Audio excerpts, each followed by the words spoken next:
it's time for Movie Friends with your hosts Michelle and Seth. We're talking film without pretension. We're finding cats that are unexpected. We'll watch a movie, film, or schmovie, and we want you to join our journey. So subscribe and share this podcast, or this might just be the last of the Movie Friends. We're movie friends. We want to be your movie friends. Hey, welcome to Movie Friends. I'm here with my friend Seth Vargas, who likes to get fancy with the spices. Hey, and I'm here with my friend Michelle Rubenstein, who robbed the second largest bank in France using only a ballpoint pen. Wow. What a choice. Did we watch the same movie? Yeah, that's the guy. That's the cook. Played by Will Arnett. Yes. Horst, Mm-hmm. I think is his name. Mm-hmm. Yeah. That's cute, Seth. What's going on? How are you? I'm doing well. It's cold. My God, it's How much cold. snow did you guys get upstate? Not a ton. Each time it snows, it's like 3 or 4 inches. Nothing exciting or world stopping. Just enough to be really, really cold. Yeah. Mm-hmm. Do you think people clicked on this episode and they're like, oh, great, they're doing small talk about the weather. I'm out. I don't know. I listen to a lot of different podcasts, and our small talk segment is so short compared to others. Mm-hmm. There are times where I'll click on, let's listen to someone talk about Ratatouille, and I'll try out a show I've never heard before. Out of an hour 15 episode, oh my God, they're getting into Ratatouille at like minute 35, 40. Wow. And I'm just skipping, and I'm like, holy cow. And then they're like, all right, let's get into Ratatouille. And I'm like, yes, let's. Please. Then they get sidetracked. So by the time they actually get into movie discussion, it's an hour in. Yeah, it's unreal. So I don't know. I think we're okay. But honestly, I was genuinely curious about how much snow you got because for those of you who might not know, I live on Long Island and Seth lives upstate. We're both in New York and we've gotten snow almost like every day, a little bit. And I'm like, is he getting the same amount as we're getting down here? Generally, we get more. Yeah, I know. Yeah. Yeah. What's going on with you? Well, I got my lighting set up in my studio. Very exciting. Super exciting. We are streamlining video production this year. Yeah, that's all I have to report for you on that. How are we doing on the review front? Oh my gosh, I'm so glad you said something, Seth, because we got a new Apple Podcast review. We don't need another jingle, but wouldn't it be funny if we called it the review front and we did like a bugle sound as if it's like mail in the Civil War? Can you just make that though? Sir, news from the front. Okay, well, I look forward to that jingle. But this 5-star Apple Podcast review is from my God. Marley Loves Film. Oh. The title of the review is not just friends, but #family. Change this podcast name to Movie Family because in this corner of the internet, you aren't just friends.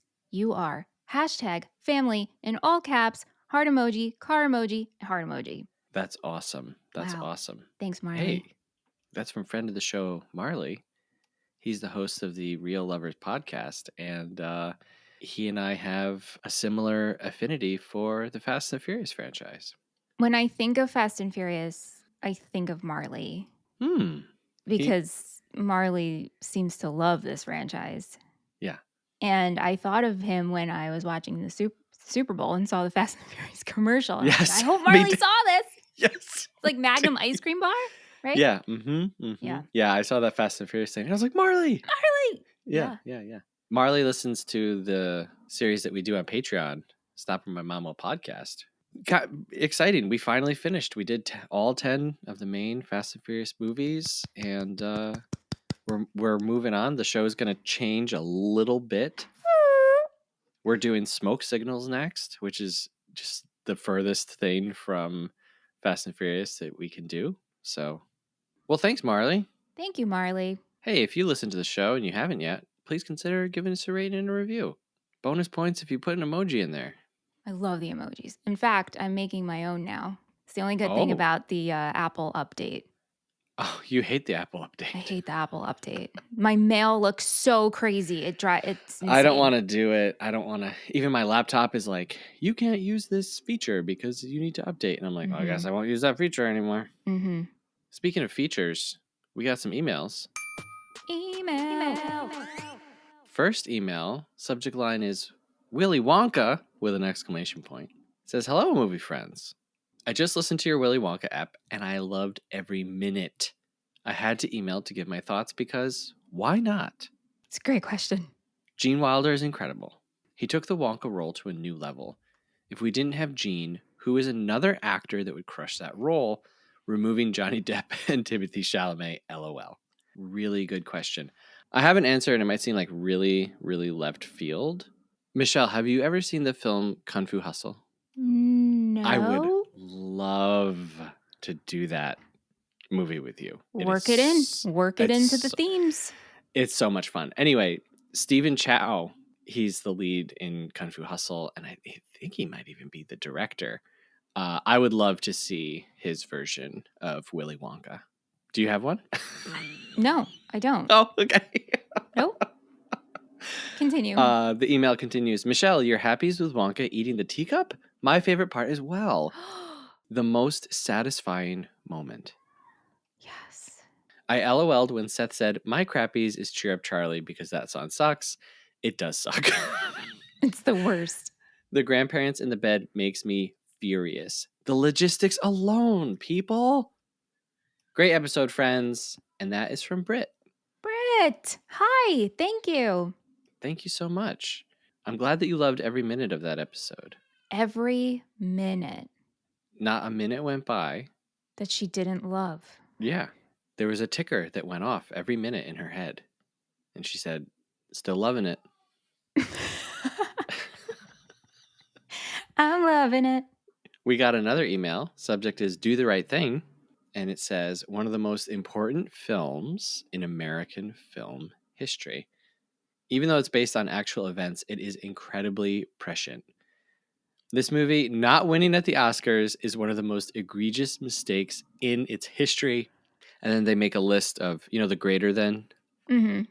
They make a list here. Do the Right Thing, greater than Driving Miss Daisy, greater than Green Book, greater than The Help. And that kind of says it all. Ooh. P.S. That fact about the pizza is wild. P.S.S. Great Ebert quote. And P.S.S.S. Worst half-star review. And then a few mind-blowing emojis. And I agree. I haven't seen Green Book yet, but from what I've heard, it's not great. Yeah, I haven't seen that, or The Help, or Driving Miss Daisy. There you go. You've seen the best.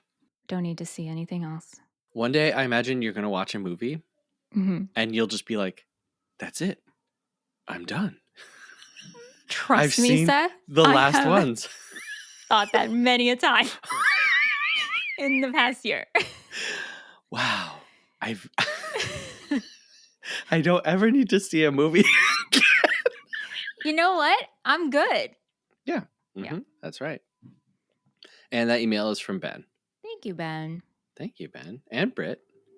Hey, if you want to be like Ben and Britt, send us an email. moviefriendspodcast@gmail.com. Especially if there's a minute that you don't love. I would love to know if you could send us a timestamp, actually. Or if there's a segment that you fast forward. Oh my gosh. We poll our Total Betty listeners with that question, and they've responded before to that. Wow. I don't want to know. I want to know. It helps our show. But you know what? Here's the thing. You can tell us. We're not going to stop doing it because we do the segments for us. Right. And that's Michelle and I just had a talk. We're doing a lot of behind the scenes stuff, you know. A lot of big changes coming to Movie Friends, possibly. You never know. Yeah, true. The thing that I always say to Michelle is like, if people told us exactly what they wanted from the show, would we really want to do that? We do what we want to do because we think it's funny. And, it's hard to wear someone else's hat, Yes, I do know. Yeah. Passionately. It's hard to be in someone else's hat. One might say so. It's hard to have someone in your hat making you do things. Pulling your hair. that you aren't good at. Yeah, that's right. Well, that's a great segue, Seth, because we're talking about Ratatouille today. Hooray. Directed by Brad Bird, story by Brad Bird, Jan Pankava, and Jim Capobianco. Cinematography by Sharon Callahan and Robert Anderson. Composed by Michael Giacchino. Edited by Darren Holmes. And supervising animator Dylan Brown. Starring Patton Oswalt, Lou Romano, Brad Garrett, Ian Holm, Janeane Garofalo, Peter O'Toole, Peter Son, and Brian Dennehy. Hey, Seth, you want to read us our summary? Of course. Remy has a gift, an extraordinary sense of taste, and a dream of becoming a chef. The only problem? He's a rat, and humans aren't exactly welcoming to rodents in the kitchen. But when he teams up with Linguini, a clumsy young cook in desperate need of help, they form an unlikely partnership that takes Paris's culinary scene by storm.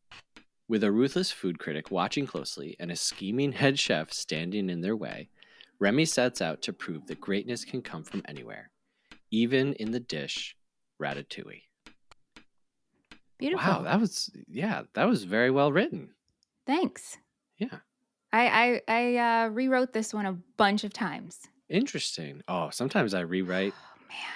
Especially because we try to end each summary with the title. I'm so glad you set that up, Seth. I'm like, oh, it's like a challenge every week. Sometimes I'm like, how am I going to end with Back to the Future Part 3? And then I feel like sometimes the movies I choose, it's impossible to end it with the title. Yeah. At the end of the summary. And I'm like, how does Seth end up with like do the right thing? That's so easy to end. No. Don't think it's easy, folks. My job is incredibly hard. But this should be on the back of a Blu-ray. Thanks. Yeah. I was trying to like even fine tune it even more, but yeah. Anyway, before we get into Ratatouille, we have to guess and write down what we think the other one is going to rate this movie. And this year we're competing for pickles. That's right. And so if my tally's correct, you have 2, you won 2, and I won 1. Yep. Not enough pickles for me, but yep. Okay. Instead of saying fighting for my life, I'm going to say I'm fighting for my pickles. Fighting for my pickles. How you feeling? To be honest, I don't really know because you and I have never really talked about this movie. And since we haven't really done a lot of like Disney and Pixar stuff, I don't even really know a lot of your opinion. I mean, I'm so outspoken in my Disney opinions. So, but so I don't know. I feel like I'm just shooting in the dark here. I'm going to shoot for the stars this week. And with that, I'm locked in. Okay, I am also locked in, but not feeling good. Ooh. Well, let's touch upon that. Why don't you share? Like, I know because you've said it to me, but talk to us about your feelings about Pixar and Disney movies. Yeah, well, Pixar and Disney, they're two different things. Yes, right? yes. Disney, I'll give you the too long didn't read TLDR. version. Walt Disney started this process of... Oh, we're going way back. Oh, it goes all the way back. Okay. Yeah. Strap in, folks. Here we go. The TLDR version starts in the 1920s. No, but seriously, like... Yeah. Walt starts this thing of let's take folktales from around the world. Mm-hmm. We'll do Walt Disney's version. And that has become the definitive version for generations of young people. When people think of Snow White or Little Mermaid, they don't think of the source material. They think of Disney's versions of those things. And so Disney continues to do that. You know, they start in like mostly European countries, and then they do some South American stories to today where they're doing like Polynesian stories. And it's just a world tour of taking different people's stories. And my problem with that is that it doesn't always employ the people who hold those stories and should be doing them. It's a lot of generalizations. I don't love it. And yeah, it's just that they've taken that model and applied it to their business. So they consume everyone's stories. So like they bought LucasArts. So now they have Star Wars. And then they bought Marvel. So now they have Marvel. And they just continue, and Pixar, right? So they like, let's take this too. And they just take everything, and everything then has to go through this like Disney lens. And Disney just announced that they're going to be rolling back on DEI practices because of like the Trump administration. And the thing is, like, why even announce that? Like, why? Yeah.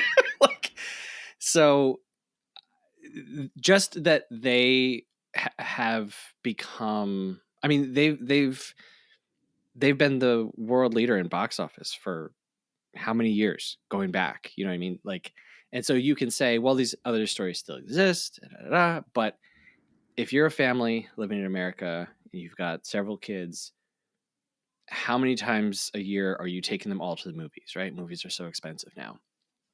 And so more than likely you're going to see the Disney movies, and maybe you're not going to see a movie like Flow, you know, that just came out, a Lithuanian film about a cat with no dialogue. And maybe your kids would have loved that. But Disney has become such an event and such an all-encompassing thing in our culture that it's just in my nature to hate the person at the top. And yeah. Okay. Were you not expecting that? Well, on that note, how about we just treat Ratatouille as a standalone? Absolutely. So tell me, when did you first see Ratatouille? Did you see it in 2007? And have your kids seen it? When we went to put this on the other night, Mm-hmm. Gene and I were both shocked that it was 2007. Mm-hmm. We're like, didn't this movie come out like 4 years ago? This is when I was in school. I wasn't rushing out to see, you know, Ratatouille. So I would have seen it a few years later. Probably, honestly, not until my son was a few years old. And I had always heard like, oh, well, Ratatouille is one of the good ones. Like, it's one of the actually like better, you know, Disney Pixar movies. And I'm like, yeah, sure, whatever. And then I watched it and I was like, oh, it is actually better. Yeah. And my kids have seen it. I just watched it with my youngest son last night, and he loved it. Do your kids find the running time a little hard? Because for me, I feel like it's pretty long for a Pixar Disney movie. Yeah. Michelle and I hate beating this old drum, but I know. God. And I didn't want to lead with that. But I was just curious how kids receive it. How kids receive right. A film that's this long. Right. Yeah. I mean, my son is 4 and he was engaged the whole time watching it. Yeah. What about you? Did you see it when it came out? Yeah, I owned it. I loved all of the Pixar movies, and so I would make a point to go see them. And I also love the Pixar shorts, and so I had the DVD box set of all the shorts. Nice. So, yeah. What was your favorite one? Do you have a favorite? Oh, that's such a great question. Oh, I haven't revisited them in so long. I'll have to get back to you, but maybe I would like to cover them. Oh, okay. I would be down. Shorts? Yeah. Mm-hmm. I wonder if I still have it. I just found a bunch of Aunt and I's old DVDs, and when cleaning, going through our basement and stuff. I wonder if I have that box set, or if that's at my mom's house. The Bird. Oh, the Birds on the Wire? Yes. Loved that. Yeah. Going to see Toy Story in theaters. I literally remember like dancing my way out of that movie theater. Like spinning around, like arms in the air. Like happy or annoyed? Yeah. Oh, okay, yeah. okay. Just feeling like anything was possible. You know, this was the first fully computer animated feature length film. It was like, I just saw the future and the future is wonderful. And then it was like A Bug's Life was like, okay, not as good, but still cool. Yeah. Yeah. I was into the Pixar movie. And then I think like when Cars, I don't know when, as soon as Cars happened, I was like, what is this now? A car with a mouth? I know. I felt the same way because Toy Story ruled and always saw the new ones in theaters. Loved Monsters Inc. Bugs Life. I'm like, okay. And then Cars comes, and I remember going to the theater to see Cars, and I was like, what is this? Cars are not cute. I'm not down with this. Cars are not cute. That was my complaint. I'm like, I cannot absorb this. They are not cute to me. I don't even like this story. I'm not the audience for this. And Finding Nemo is one of the earlier ones. Oh, Finding Nemo is so good. Yeah, and then The Incredibles, of course. Yeah. Which I didn't go to the theater to see that one.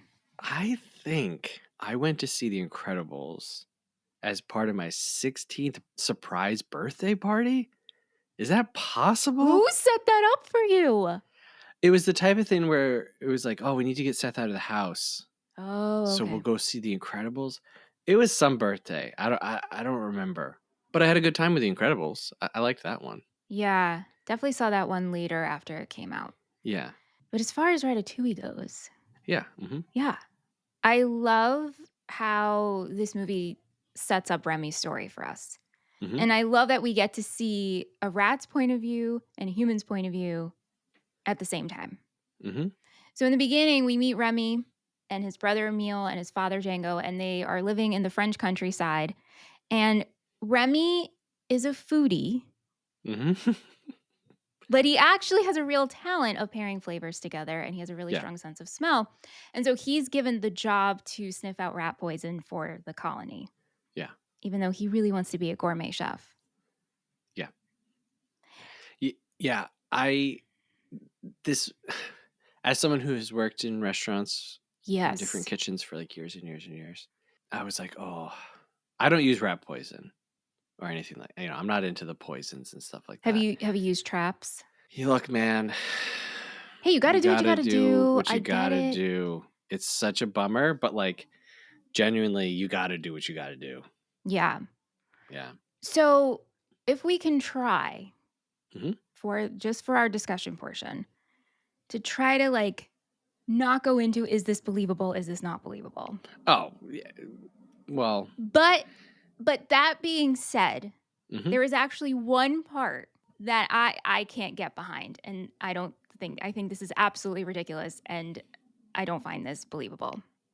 What is that? Okay, so back to the beginning of the film. Okay. The colony and Remy, they live in the attic of an older woman's home. Yeah. In the French countryside, right? Eventually, they get discovered, and the older woman shoots up her house. Okay, yeah. She's destroying her entire home. And I get it because we see the rats, and then as she shoots the ceiling, the whole colony comes down. Which at this point, I'm like, okay, if that happened to me, I would freak out. But you're shooting up your home. I thought you were going to say, because, if you don't listen for the last 2 years, maybe you don't know this, but Michelle and I used to work at a shooting range. Sure. This woman's got a single barrel. Let's get down to details. Single barrel. How many shots is she getting without having to reload? It is absurd. She shoots off like 20 rounds. I know. And then she's looking for her extra ammo. It's insane to me. This part is actually the most insane part to me. Yeah, I didn't. What I do like is when we're kind of coming in on that on the house, you can see and hear like a gunshot going off, and it's like, oh, this is a gun in a kid's movie, Yeah. So I kind of like that, but I agree. This is like Looney Tunes. Like the rest of the movie is very very balanced. Later on you do get like the health inspector being tied up and thrown into a refrigerator by rats. That's also along Looney with Tunes. Skinner. Looney Tune. Yeah. But the rest of the movie, I feel like, is trying really hard to be really grounded. Yeah. To make the story make sense. Yeah. Yeah. And then I was thinking, like, people can be crazy with their guns, but would you be that crazy in your own home? I guess if you were really afraid of rats. Yeah. Yeah. But I do love the fact that the rats had an escape plan. So now Yes. we can get back into things that I'm like, yeah, totally. That makes sense. To me, if a rat colony needed to relocate, they totally have an escape plan. Yeah. Okay. Well, thank you for humoring me on Sure. that. Let's talk about Remy, our main star here. How do you feel about him? Voiced by Patton Oswalt. He's great. I like Remy. I like Patton Oswalt as Remy. He has a very heightened sense of smell and taste. Mm-hmm. Right. And that's kind of what sets him apart. It's not just he has a dream, but he actually has like a physical thing that like has kind of set him on the path. I love when he's trying to explain taste and they show it with colors, movement, and sound. That's some of my like favorite stuff in the movie actually. And it's like it's all very brief. Like the listing of a bunch of different ingredients and all that, it's like okay. But like trying to communicate what taste and flavor actually does to you and how to try and like experience things beyond just eating, because there's eating and then there's eating and everyone else is just eating to survive and he's like surviving to eat, right? And then I do feel like Remy's like a bit like he gets so mad later in the movie that Linguini isn't giving him credit. Yeah, like it probably gets old after a while. Like I'm doing all this work and I'm just having a day where I want to be recognized, but I can't. I guess, but it's like, what did he expect Linguini to really say? Like he's at a press conference, he's holding up frying pans, and they're like, how do you come up with these recipes? And he's like, I guess I'm just good. And Remy's like angry? Yeah. What is he supposed to say? There's a rat who lives in my toque? Hey, everybody, look. You've been eating rat food this whole time. Like, Remy would be killed and he would be jailed. Like, I don't know. I sometimes you have like creative partnerships or even with your spouse or whatever. And it's like, you want to make sure that all of the stuff is spread around correctly. But if you were cooking with a rat and the deal is no one can know this is what we're doing, you know what I mean? I mean, I totally hear what you're saying, but by this point, like Remy's hearing a lot of feedback, from his family that humans and rats can't coexist. That's true. That's right? A good point. And Linguini, he acquires this restaurant and he's now has a relationship with Colette. And so Remy's a little left behind. And I think internally, Remy's just like, hey, you're here because of me, but I actually am frustrated because I'm a rat and I can't be seen. Yeah, that's bringing in that people can't be trusted, right? He's starting to feel taken advantage. Well, maybe Remy should have gone out and found his own little Colette, I'm glad you brought that up because I'm kind of happy that we didn't. Yeah. This movie isn't about Remy finding love in another human. I mean, in another rat. Yeah.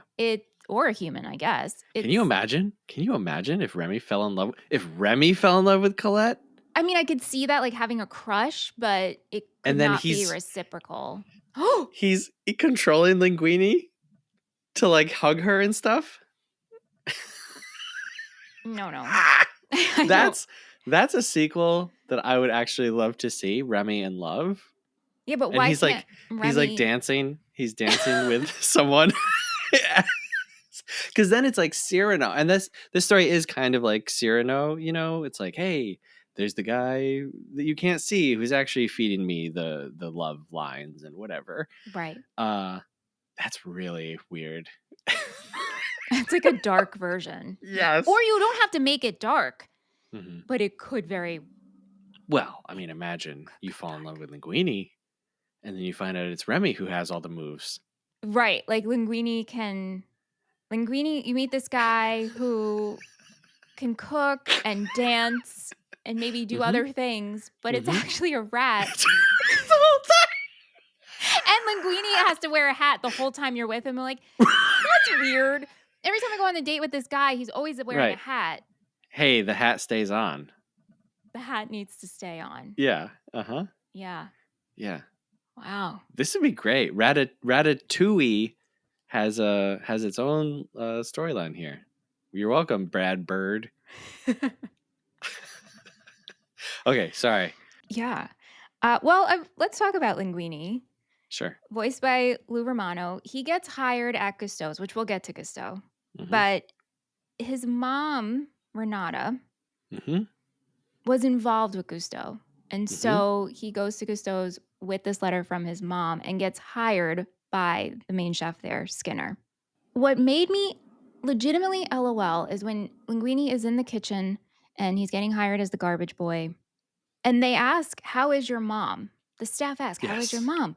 Yes. And he goes, "She died, but she believed in heaven, so she's covered." Yeah, afterlife-wise. Whoa! Very odd, right? Yeah, but like, what a great line. I like how dark this movie goes with a lot of things. Yeah. I mean, yeah, dead mom, paternity test. Gusteau committed suicide? Guns. Yes. Yeah. That's pretty insane. Even when Django brains Remy, and you see all the dead rats hanging. Oh, man. I actually and they covered just my eyes. Stay on it? You covered your eyes? This movie, I cried.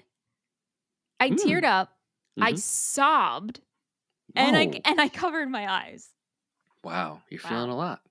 Mm-hmm. And then I like when Remy first goes into the kitchen, I like that they show how dangerous a kitchen is. Not just for a rat, but it's dangerous, And I like how dark they get with it. Yeah. Also, like all the cooks are criminals of some type. Yeah. Yeah. Yeah. To go back to Linguini's first day in the kitchen, he accidentally knocks over a soup that's being cooked. And so instead of him saying something and telling someone, he tries to fix it.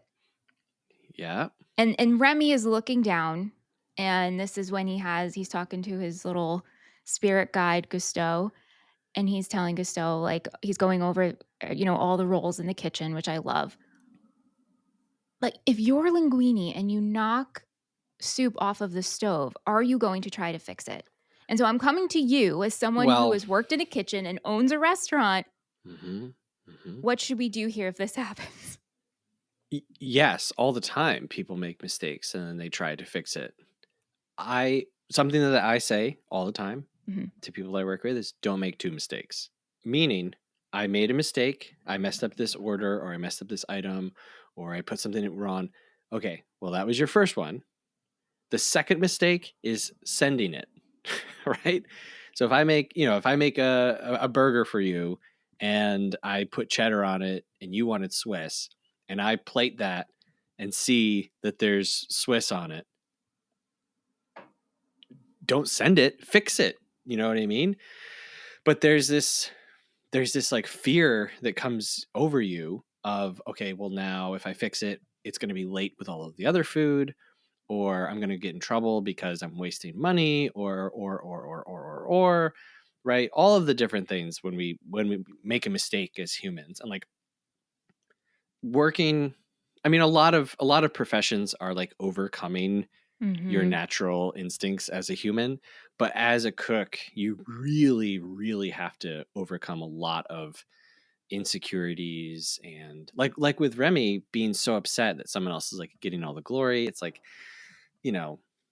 that's not really what it's about. Like the work is kind of what it's about.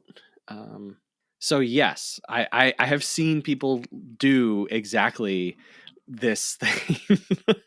Wow. Yeah. I mean, but you would rather someone be like, "Hey, I screwed up the soup." Absolutely. Yeah. Honestly, there's so much communication.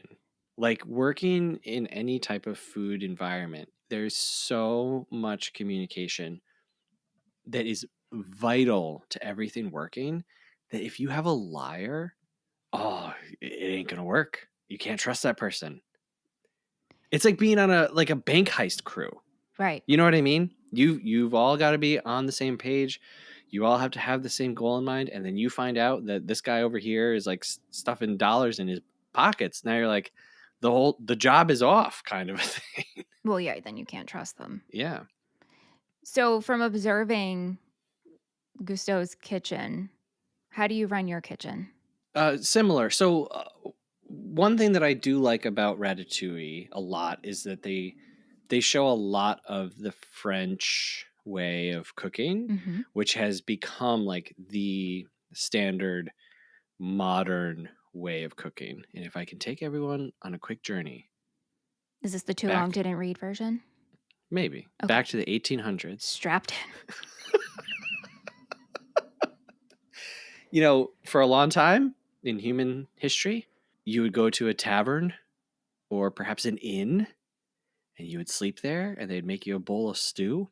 And, the stew was ready when the stew was ready, and you would eat it when it was ready, and it would be made by whoever made it. And there wasn't a lot of cohesion to the food industry. France is responsible for a lot of what we still practice. Marie Antoine Carême is attributed with designing the chef's uniform that we still see, the white coat, white apron, white hat. And my French pronunciation is not very good.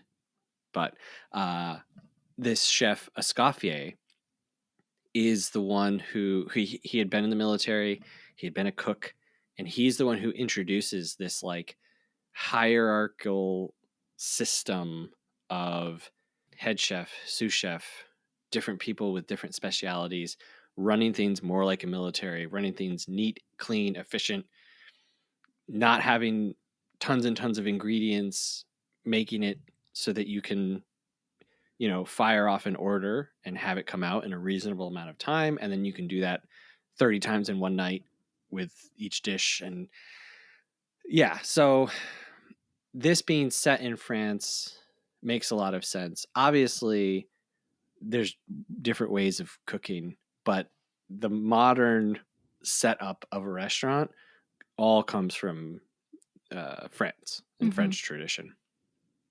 So yeah, you have your different stations. You have your different people who are good at one thing. You try to cross train as much as possible, and then you have someone in charge who's the final say, and you fire things off so that everything ends up coming out at the same time.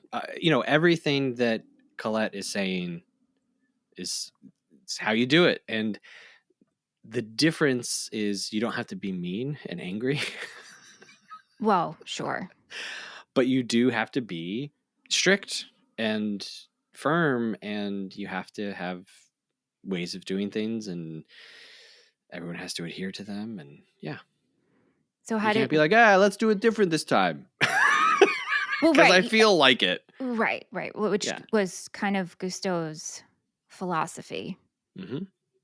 So Gusteau was a famous chef, and he gets a bad review from Anton Ego. And then that makes him lose a star. His restaurant loses a star. And he commits suicide from that. Mm-hmm. Whoa. Yeah. It's high pressure, man. Well, yeah, but it's so dark to put that in a kid's movie, too. I mean, I don't know. Kids. Do they like. I don't know if they outwardly say that. They just say he dies, but it's. Yeah. It's insinuated. Sure. Yeah. But I love that he's with us the entire movie. Mm-hmm. He is a figment of Remy's imagination, but we also kind of get his own. It's not always just what Remy's thinking, because we see Gusteau shocked at certain times, like when his likeness is being used for frozen foods and whatnot. He's like, oh, I didn't know. I'm a figment of your imagination. I love that. Yeah, it's funny. Towards when Remy's in the rat trap, he says it again. He's like, how would I know? I only know what you know. Like, I don't know how to get out of this. Yeah. I liked all of that. I thought all of that was really funny. Yeah, and I like that he's guiding Remy. Because if you think, like, practically from a filmmaking standpoint, Remy and Linguini can't communicate. Right. And so if you don't have this other character, Remy would just be silent and there'd be no lines for Remy. It would all just be like inner narration. Which, did you keep forgetting that this movie was narrated? I did. Every time Patton Oswalt would come back in with narration, I was like, oh, I didn't like it. Yeah, and I also forgot that because it opens up with Remy. We have the narration, but then we see Remy talking with his family. Mm-hmm. And it's not until, to me, it's not until Linguini traps him and is about to release him and they make this deal that they can, that you can help me, you can cook, I can't. And Remy's just nodding his head. Like Remy talking is beep, beep, beep, beep, beep. Right. So, yeah. He doesn't speak English. Right. Or French. Well, he must, because Linguini will say like this one and he'll go, mm-hmm.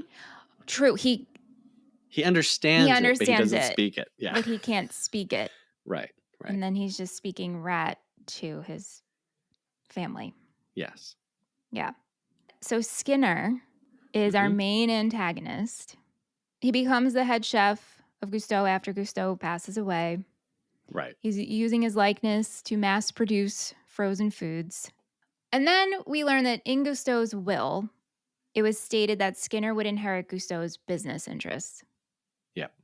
If no heir appeared within 2 years after his death. So here's the conflict. Very specific. Very specific. Skinner obviously gets upset with Linguini working in the kitchen, and also he's like, he knows Linguini's up to something. It turns out Linguini is Gusteau's son. Is Skinner in the wrong here for just wanting to keep his job? And also, there's a rat helping you. This is a health code violation here. Mm-hmm. Yep.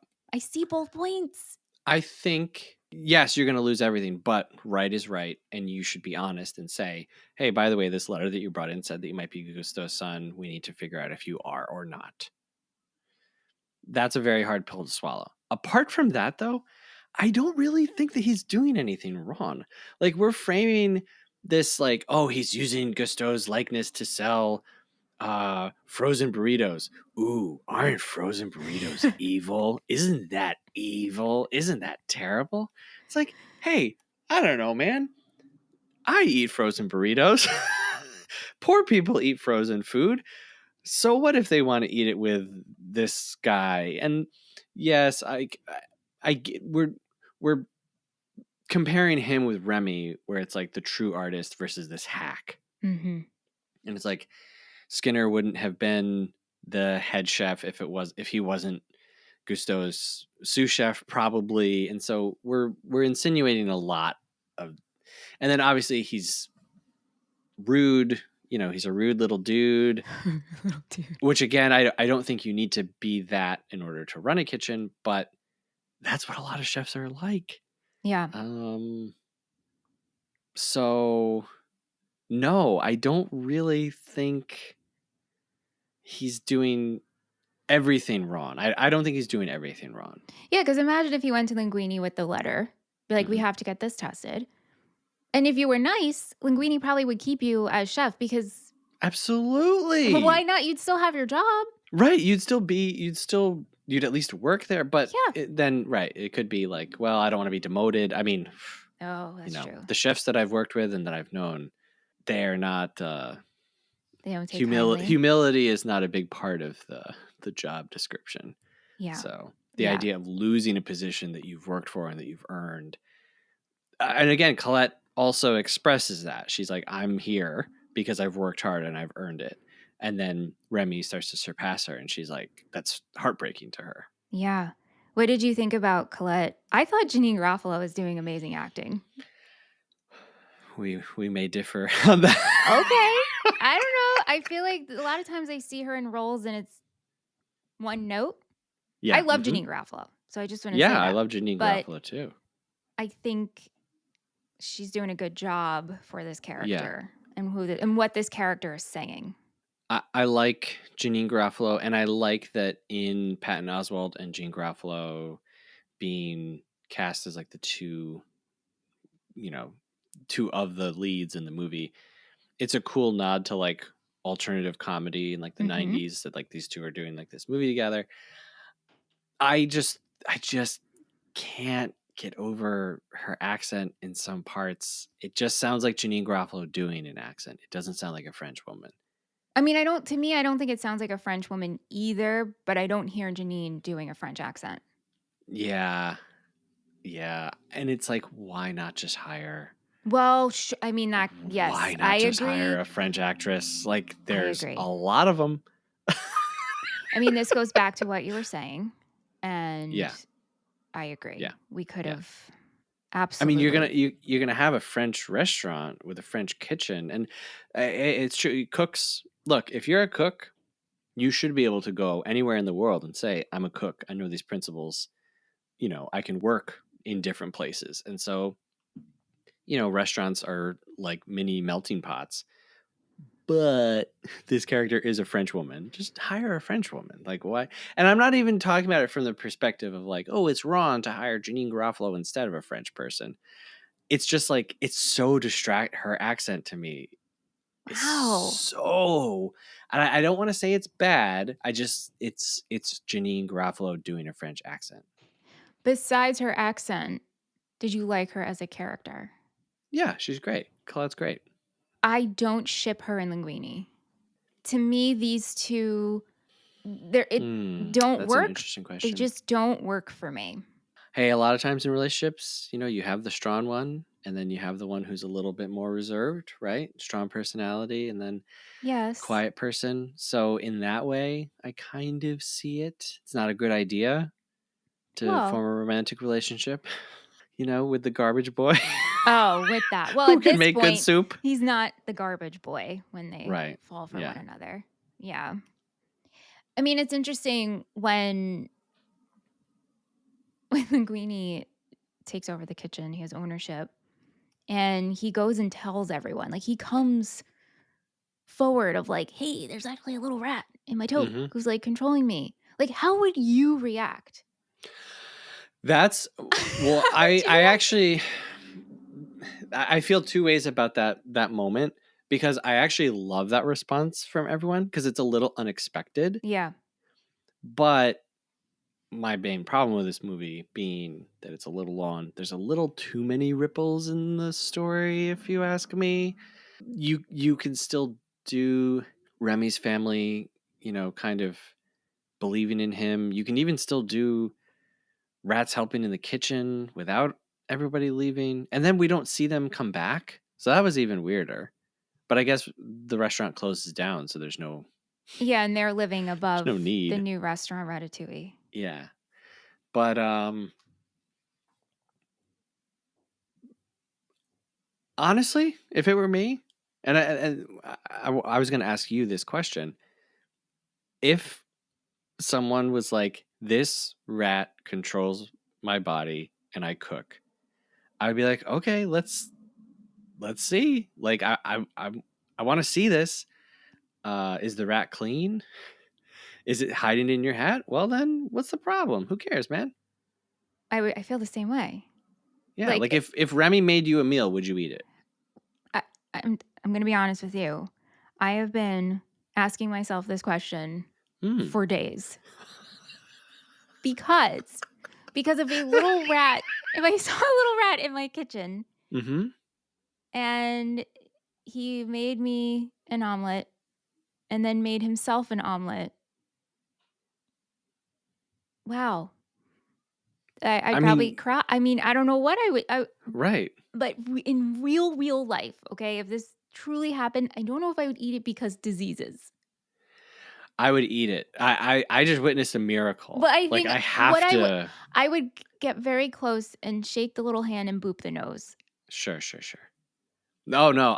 I mean, honestly, like, as someone who thinks about food and works with food, a meal made by a rat, you can't buy that kind of experience anywhere. What are you kidding me? That's the most exclusive meal that's ever been made in human history. Of course, I'm gonna eat the rat meal.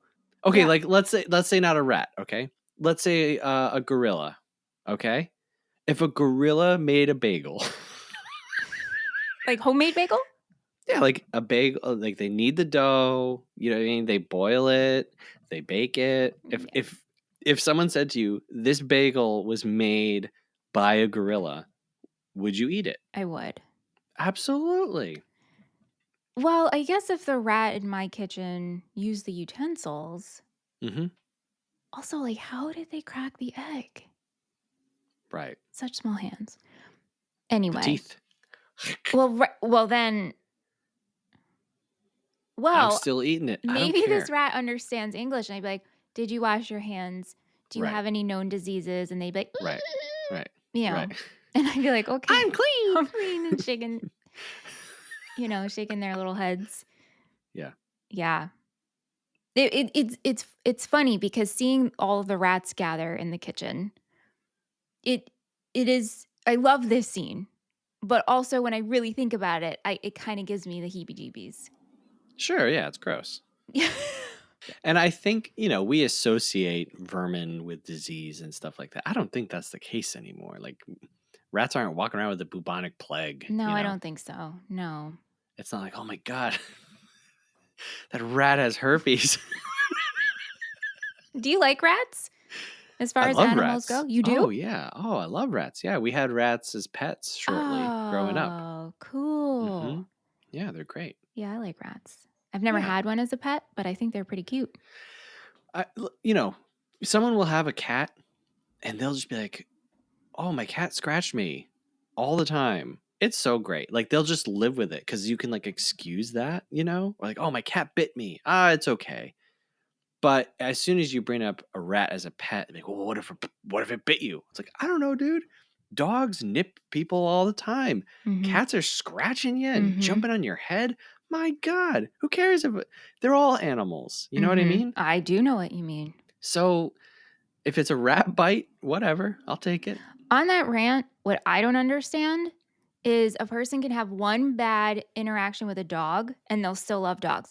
They have one bad interaction with a cat, and I'm not talking about being allergic, and they're like, cats are the worst animal ever. I hate cats, blah, blah. And I'm like, you just haven't met a cat that you had a good interaction with. Right. Well, I think the legend goes that good cat interactions are harder to come by than a dog because dogs are dumb and they're like, I love everybody. I know. And cats are like, I am exclusive. I love cats so much. Okay. Oh, good for you. A weird sub-message of this movie. Sure. So, I think the main message is anyone can create. Yes. But then we have this message of don't steal. There is this message of don't steal. Yep. How are rats supposed to get their food then? They can't go to the store. Yes. Yeah. And I think that that's something like I was listening to Brad Bird talk about making this movie and like taking over the story a little bit.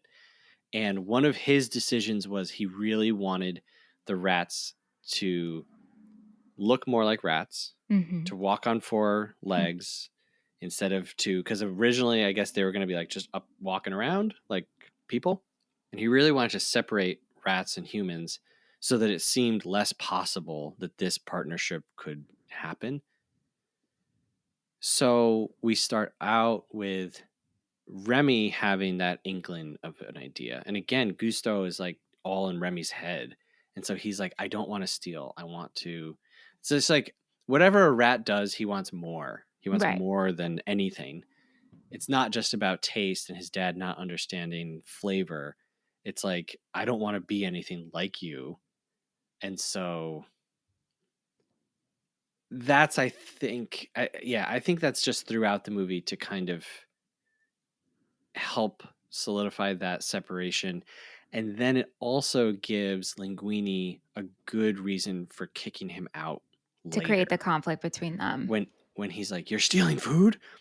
Because they've already established that's the one thing you can't do. Meanwhile, in a restaurant, yeah, you shouldn't, take home an entire rack of lamb, but it's food. It's around, eat. Yeah, and I wonder if they could have just gone into the restaurant's dumpster. That too, yeah. But at this point, Remy gave Emile a little taste of what could be. And so he told the crew and was like, Remy will hook us up. Like as I was watching, I was like, what is this an analogy for? Like, what is Remy an analogy for? And yes, it's cooking, but I think it's just any type of creative person. Mm-hmm. Yeah, right. Yeah. Like anybody can create as long as you do it. And I do like that they make the distinction. Like, I think it's Gusteau first says, anyone can cook, but it's only the fearless people who are great, or something like that. Yeah. And then later on, when Ego writes his review, he's like, I finally understand what he meant. It's not that anyone can be great, it's that greatness can come from anywhere. And I like that they make that distinction, especially for a kids movie, not to be like, oh, kids are too soft these days and we're telling them that they're special. I think you should tell kids that they're special. I tell my kids that they are special every single day. Okay? And I will never stop doing that. But you also can't lie to kids and say you can have a 5-star restaurant just because you want to. Yeah. Yeah. Yeah. I also love that after Ego comes in and he's served Ratatouille, which we'll get to, and he writes this review. And well, he meets Remy and then writes the review. And it's like this shining star review, puts Gusteau back on the map, but for like 5 seconds, because they actually get closed down because of the health code violation. I like that it gets shut down because it shows that like there's a little reality in it of you do have rats in the kitchen. So that's a health code violation. I do.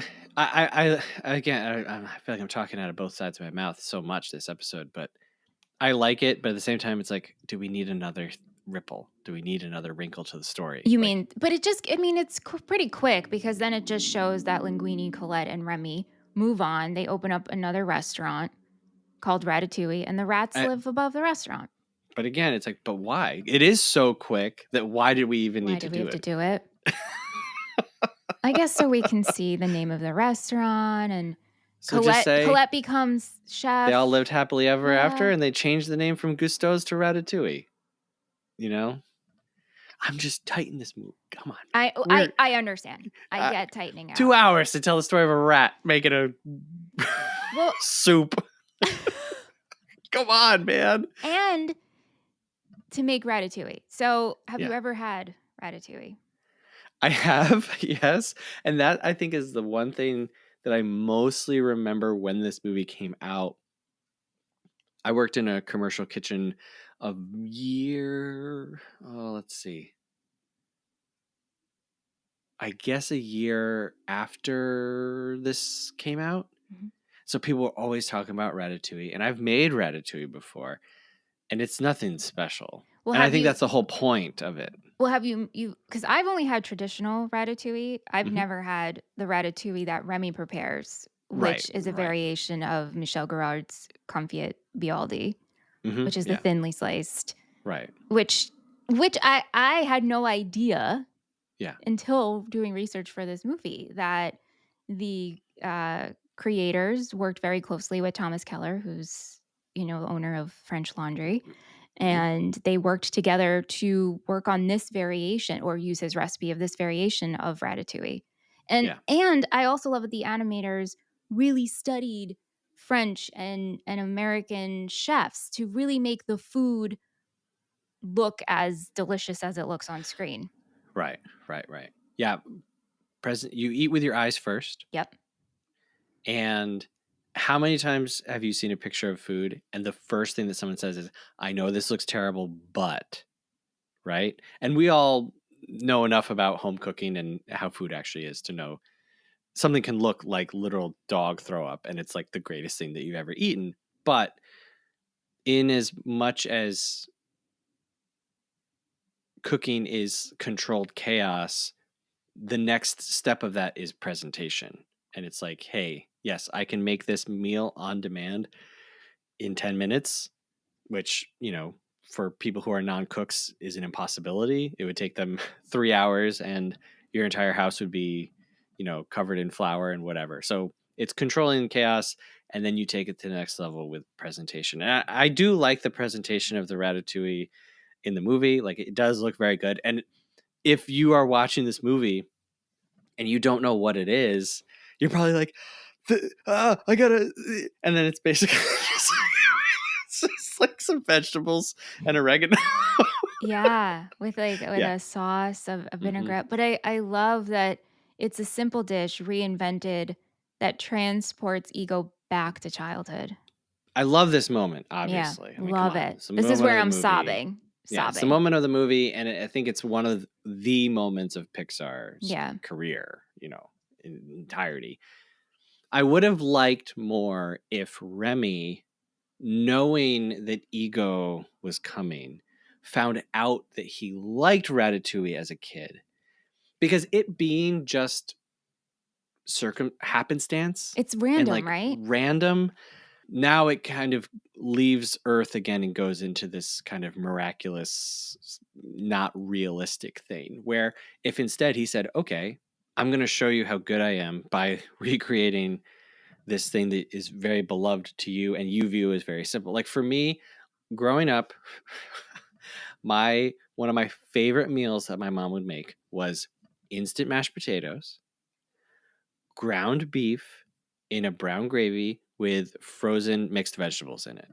So it was like all mixed green together? Beans, peas, carrots, put the mashed potatoes on the plate, and then the gravy and the meat and the veggies are like in one pot. You pour it over it. How simple is that, right? But if I ate that right now, I'd probably be like, this is the greatest thing I've ever had. Yeah. Corned beef and cabbage.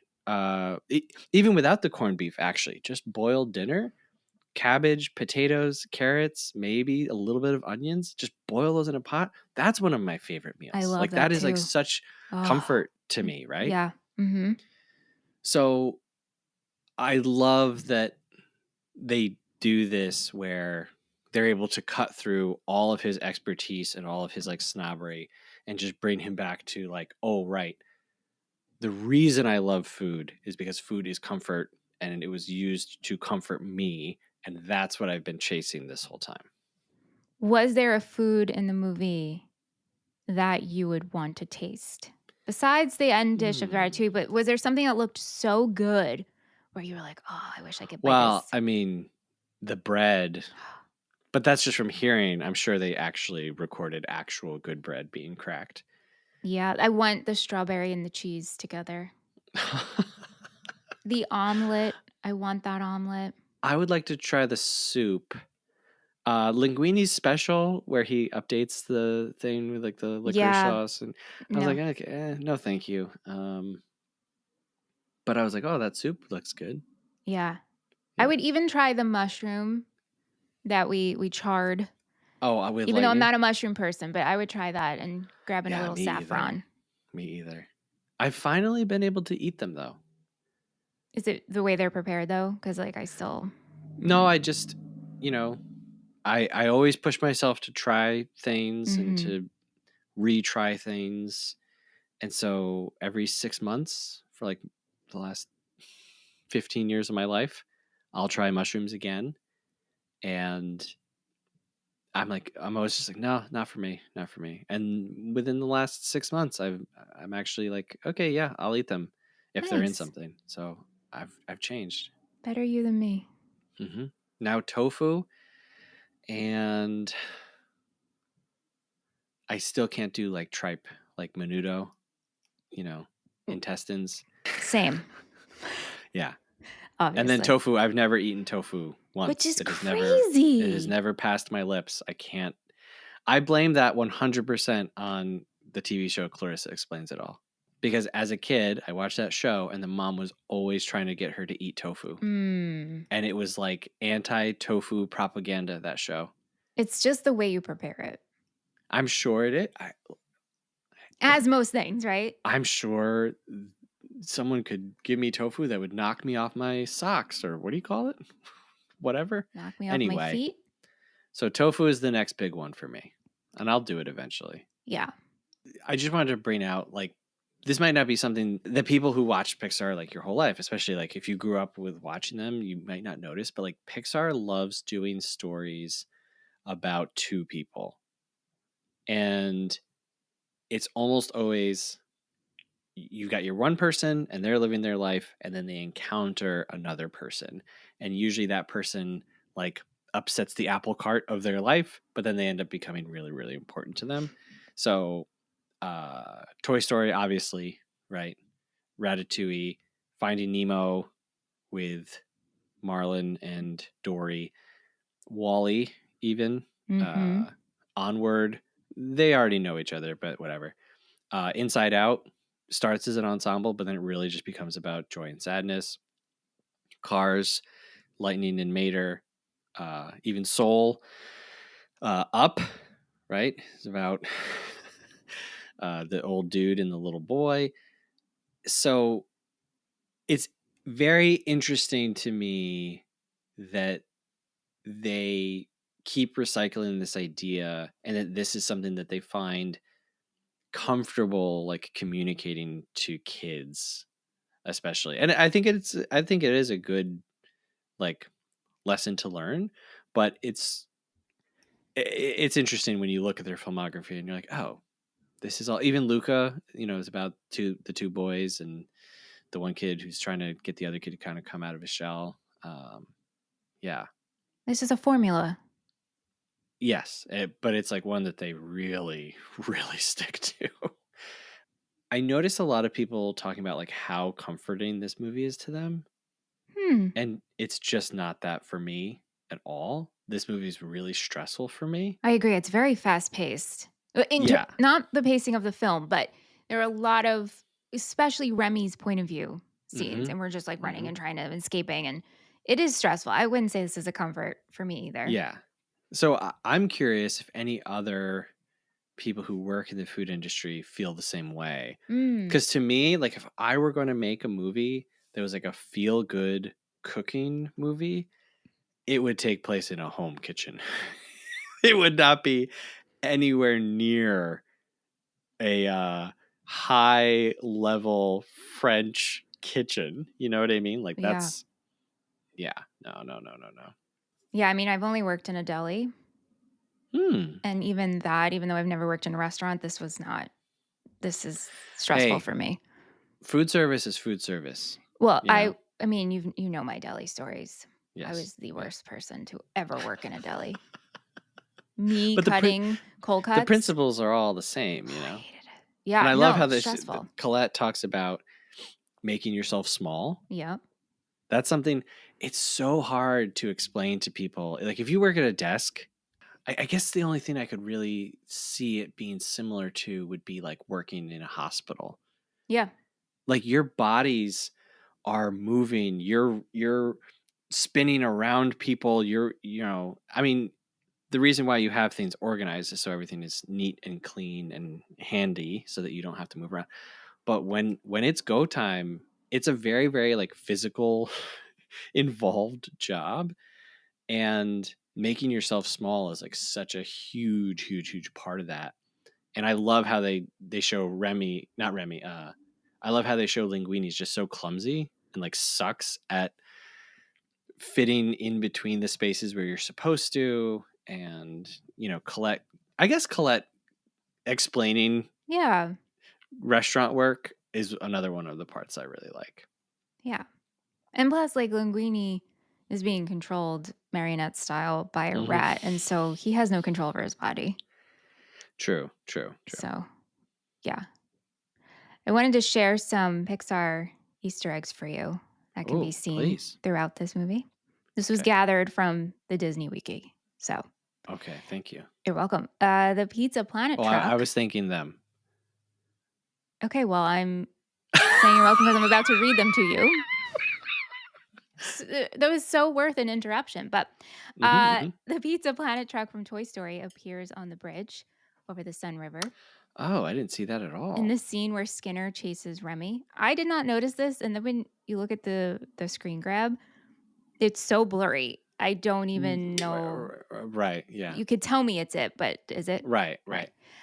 During a street scene, Bon Voyage from The Incredibles can be seen in the background as a mime. Oh, Wow. Okay. And then the model of the boy watching Bon Voyage is also used for young Anton Ego in Anton's flashback.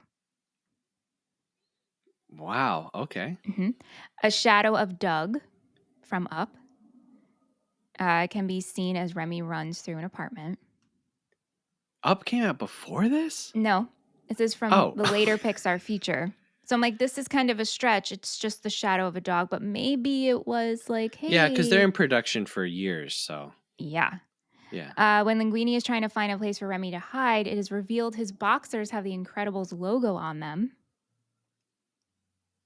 Wow. Okay. I didn't notice that either. Some caviar seen in Gusteau's pantry is branded Nemo, the name of Marlin's son in Finding Nemo. All right, that's Take what you want with this. Right. Yes. All right, so the budget for this movie was $150 million. Made $623 million at the box office. Wowee. Has a 96% rating on Rotten Tomatoes, 4.2 on Letterboxd, 96 on Metacritic. Wow, that is high for all of them. It is not in the Criterion Collection or the National Registry. Yet. Ebert gave this 4 stars. Wowee. And production days in total took about 7 years for this all to come together. Oh my gosh. That is wild. Mm-hmm. Well, I know it was in for a while before Brad Bird came on. Yes. Yeah. Yeah. Wow. Let's go into our happies and crappies. It's time for happies and crappies. Happies and crappies. It's time for happies and crappies. Happies and crappies. It's time for happies and crappies. How about you go first with the happies and crappies this week? Okay. So my happy is Peter Son as Emile. Mm-hmm. I love this voice acting. I love the character, and I just love the personality that he brings to it. Peter Son and Lou Romano were animators. Like they weren't, they're not, if you look at their credits, it's all like Pixar stuff. They recorded lines to be used, to start the animation process. And then it was later on decided like, well, let's just have these guys do it. And I love it. I love that it's not a recognizable celebrity voice. And I just wish that we could get back to that. I'm tired of hearing famous people's voices come out of characters. It helps me relate more to this person as an individual, like as a character, and Patton Oswalt is doing great in this movie, but I love Emile. I love Emile so much. And then my crappy is too many twists and turns in the story. Let's wrap it up, folks. My happy is Remy sleeping in an oven mitt as he looks out on Paris. Yeah. It's so beautiful. And yeah, I just was squealing at that. Mm-hmm. So that is my happy. My crappy is also the running time. Like we can definitely shorten this up a little bit. Yeah. Hey, sometimes a simpler recipe has a bigger impact. All right, let's go over to Twitter and Instagram because I saw that you pulled out. I did. What people thought about this movie. What are they saying? All right, so Britt Chavez, who we heard from earlier. Hey, Britt. It's a regular old Britt episode. Britt. She says, I love such a wonderful, warm movie, even if it is about rats, LOL. The score is so beautiful. Anton is my favorite character, villainous and lovable. A quote I use in everyday life, I don't like food. I love it. I do love Anton Ego. The Grim Eater. The Grim Eater. Yeah, he's great. I'm not surprised that Ebert gave this 4 stars because of, let's say, layered look at critics that this film gives. Mm-hmm. If he gave it anything lower than that, you'd be like, yeah, of course you're saying that. You're a critic. Any at Before Quoles. Before Quoles? Well, it's before and equals, but the before and equals share an E.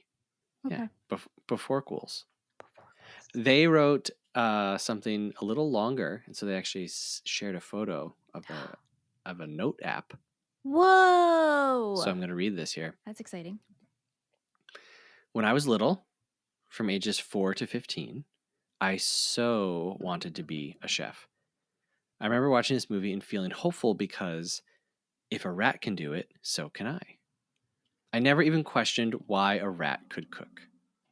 I used to relate to the scene where Remy is cooking and gets caught because that's how people used to react to me when I went to cooking courses with people older than me, with disbelief and distrust. Like everyone thinks a kid in the kitchen is eventually going to mess up, / that it's ridiculous for them to want to learn to cook. To be fair, the courses I was entering were probably aimed at people from ages 30 and over, so I understand they were confused by my being there. But that also made me relate to Remy even more because I knew I didn't quite fit in and felt like I had to prove myself. To this day, I still consider it a proper comfort movie. Wow. Thanks for sharing your story. Yes. And I agree. I've been in a lot of places where I was probably way too young, and everyone there thought I was too young. I was like, well, I guess I got to prove them wrong. Scarlett's Movie Musings. Ooh. At Scarlett Cinema. Good friend Scarlett, who writes for the Movie Friends website. Hey, Scarlett. moviefriendspodcast.com/articles. Why'd you say it like a robot? I don't know. I'm falling apart here. Scarlett says, brilliant. It's a movie I love to the extent of genuinely wanting to stand up and applaud at the end in a crowded theater. I still wish I had. Wow. And then over on Instagram, we've got Andrew Corns says, after spending 10 years of my life in restaurant / kitchen management, this movie speaks to me.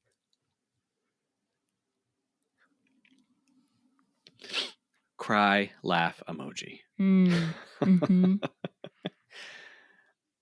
Michelle McBride says, remember to keep your childlike curiosity and never forget what you love and makes you happy. Truth. Very well said. Thank you, friends. Let's go to our segment where we hear from people that we don't know. It's called Half Star, 3-Star, 5-Star.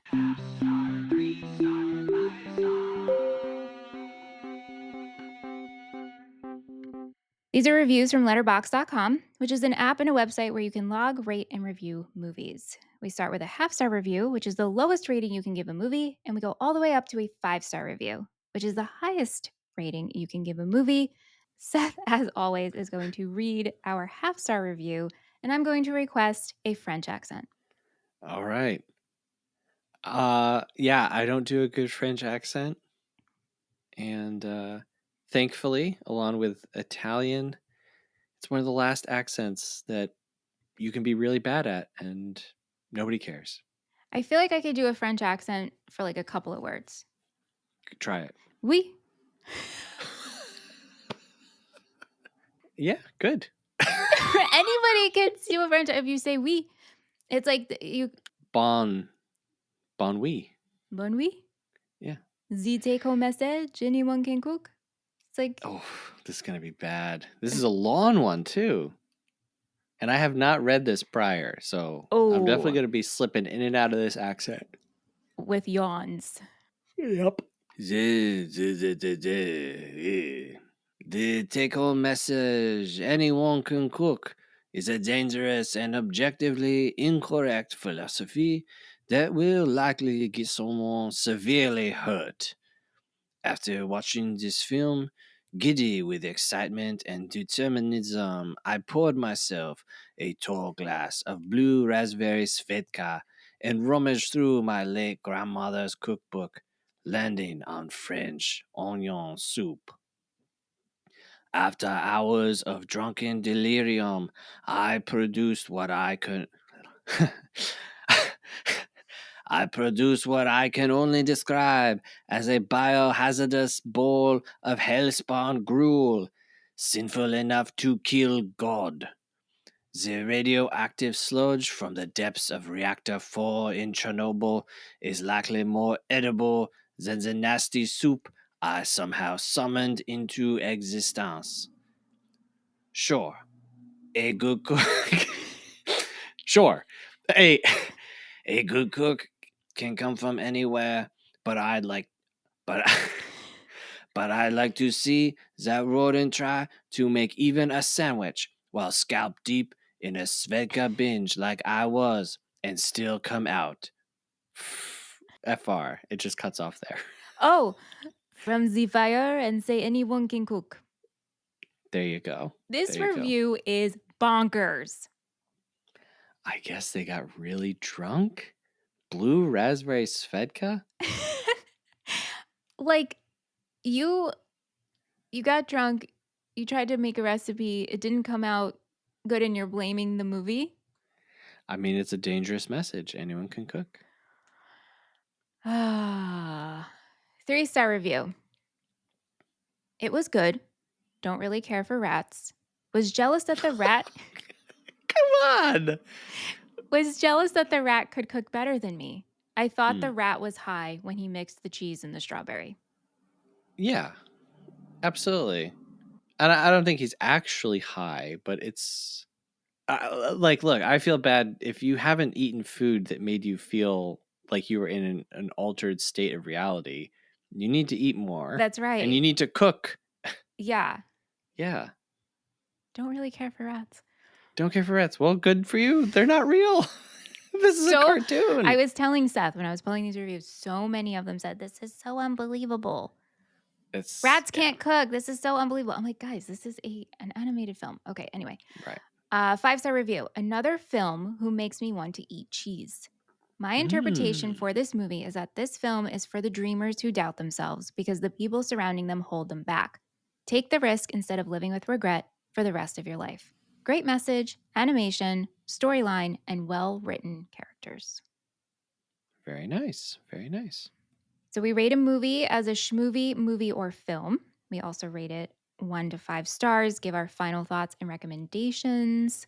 We were tied last We both won a pickle week. last time, so let's just go with you because I've been going first every episode this season. So go ahead. What do you think I'm rating this? For you, I wrote down 4.5 movie. Yes! Yeah? What the heckles? All right. Yeah. I got a pickle. You get a pickle. Yeah. Mhm. Wow. It doesn't get a full 5 for me because of the timing or because of the running time. If we tightened it up a bit, this would be a 5-star movie for me. Nice. I'm absolutely recommending it. I think anybody would enjoy it. And overall, I really do love this one. It's a good one. Wow, I can't believe you guessed that. Hey, sometimes I'm good. All right. So for you, I think I shot too high, but whatever. I wrote down 4-star film. 4-star movie. Oof, very close. Very, very close. And this is probably going to really get people upset. I'm going to say 3.5-star movie. Okay. I don't love this. I don't love it. I think everything building to that moment with Ego is great. It's just too stressful for me to watch. Okay, that makes sense. It's just too stressful. Yeah. But I like how this movie looks. And I will say this is one of the better Pixar movies. If you have to give me something Disney, oh man, please Pixar. Please make it Pixar. What is your favorite Pixar movie? That's a good question. At this point, I would probably say WALL-E. Mm-hmm. Yeah, I'd probably say WALL-E at this point. And then Ratatouille and Up, like maybe like those three are. I mean, Toy Story obviously is, Toy Story is Toy Story. So to me. good. That's like the Matrix to me. Yeah. Right? Like, are there better science fiction movies? Fine, but nothing is the Matrix. Right. So. Yeah. And I recommend it. I recommend that you see this if you haven't seen it before. It takes risks and puts in some weird elements for kids. And the animation looks great. They did a really good job. There was definitely evolved animation happening here. I love it that we added steam to the food You really feel like you could smell and taste what's I happening. wish that we just spent some time like in this kitchen when we're not zooming and cutting and flames and fire and this and that, and like I wish we just spent some more time. Yeah. The Colette stuff. Yeah. More on that pace. Yeah. So on our pickle rating, 4.5 is Stradinaire, and then 3.5 is a kosher deli. So good. I mean, either way, you're getting a really delicious pickled item. I would choke a rat right now for a big kosher deli pickle. I gotta tell you. Yo. Like, you right now, you can get in your car and drive and go get one. Me, I'm stranded, man. I got some goodies in my fridge too. Oh man, I got nothing. That's I do have some pickled string beans in my fridge and some pickled beets. Pickled string beans. Yeah, I might go crack into some of those. Yeah, I'll be doing that when we get off of here. All right. Cracking open a cold one? That's right. That's what that means to Michelle and Seth. Cracking open a cold one. Does Ratatouille pass the Seth Shell test? So, this movie must contain something tangible that is impressive, whether choreography, production design, or practical effect, and it must have a runtime that is justified by its content. Yeah, so it's going to be no for me, probably on both fronts. Yeah, same. Computer animation is valid and good, but again, it's nothing tangible. And tighten it up, baby. I agree. That's it. We can go eat pickles now. Hey, if you want to eat pickles with us, we'd love it if you give us a rating and a review wherever you're listening. 5 stars, maybe? Put in some emojis, maybe? I don't know. That'd be really cool. You can also send us an email, moviefriendspodcast@gmail.com. Let us know what you thought about Ratatouille. Was I too hard on it? Was Michelle too soft on it? I'm just thinking about cheese right now. Like hard cheese, soft cheese, medium cheese. If you've got the medium cheese take, please send us an email. You can also support the show, patreon.com/moviefriendspodcast. $5 a month gets you access to all of our additional series, which we're up to 7, I think, which is really absurd. Crazy. We've got a new one coming out in just a few months, which I'm pretty excited about. It's going to be a video format, which is going to be different. And you get access to our patron-only Discord, which is like a big group chat where you can talk with us and other people. You get to vote on upcoming movies and monthly themes, and you get access to decode the messages at the end of each episode. Now, a big one went out last week. I just want to say that. The story is beginning to spread into other areas. So it's not too late to catch up. There's always time. That's right. Speaking of voting on episodes, next week is patron voted. I don't even know what we're doing next week. Fooduary comes to an end. Oh my gosh. Can't we stay here forever? Go on. I would do a year on food movies. I think we should consider, well, no, you know what? Let me not say that because I might dig myself a hole that I'll be miserable. So next week, patron voted. Now there was a tie. It was between 2 movies. It was like neck and neck. Whoa. Wow. Yes. Wow. Mm-hmm. And then a clear winner did pull ahead at the 11th hour.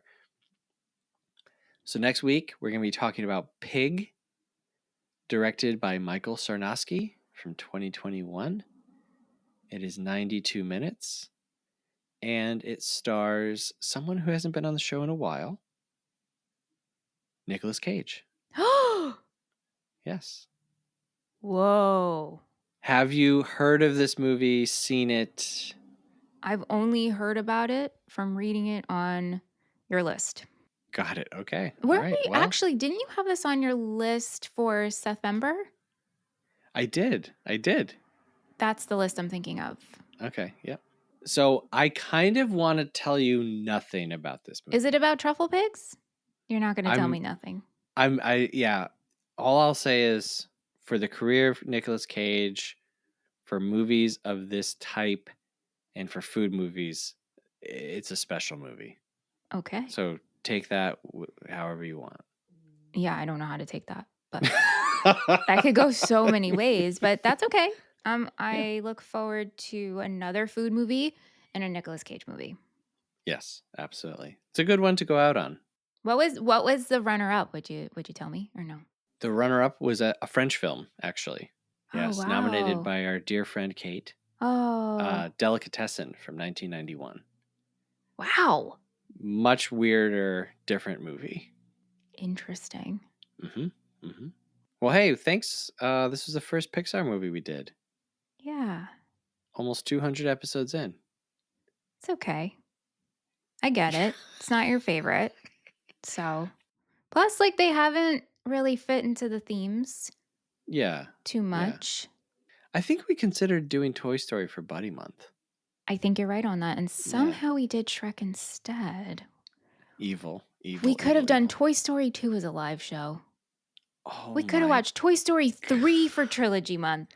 What happened here? Wow. What a terrible deviation. Listen, folks. Wow, that stinks. The small decisions that you make will have a major impact on your life.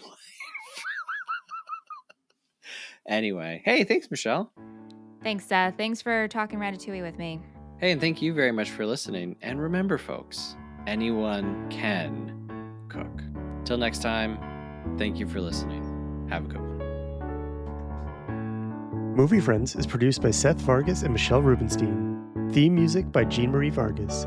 Visit us at our website, moviefriendspodcast.com, and please subscribe and rate our show wherever you are listening. You can support Movie Friends at patreon.com/moviefriendspodcast. Thanks for listening.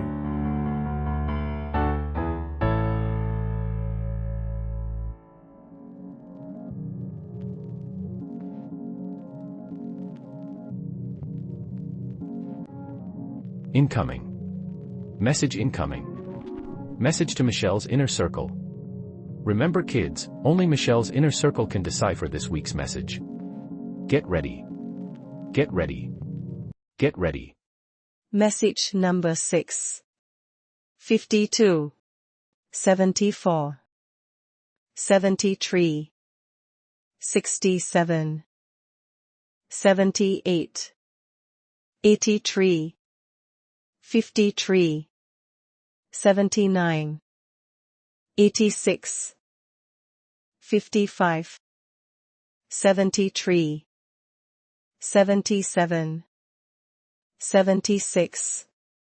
46. 46. Michelle is counting on you. Do not let her down.